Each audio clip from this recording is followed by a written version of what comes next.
This video will show you how to navigate Miss Gilder's 7th grade math Canvas course. This is an example of the course from quarter 1. For quarter 2, this will say Gators and Huskies because that course is not fully complete yet because the quarter hasn't started. We're going to look at the example using quarter 1. So when you go to courses, you would select 7th grade math, Gators, Huskies. It'll take you to the homepage that looks like this. The first thing you'll see is a welcome message. Any announcements such as no school, no Zoom will always be the first thing you see on the homepage as needed throughout the quarter.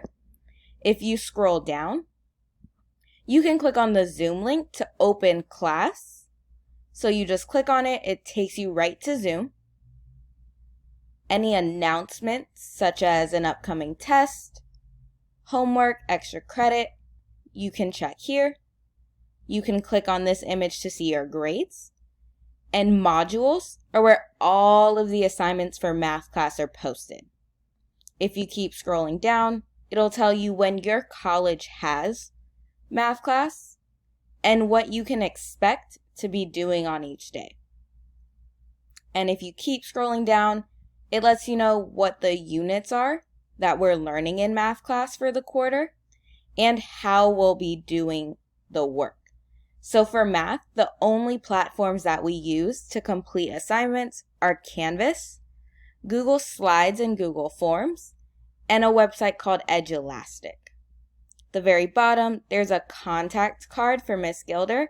I'll also show you where you can find my phone number, my email, my Instagram. So this is the front page of the math course. Over here on the side, you can also click to go to modules, announcements, and grades. So to access any part of the course, you can click one of the buttons here or one of the buttons here.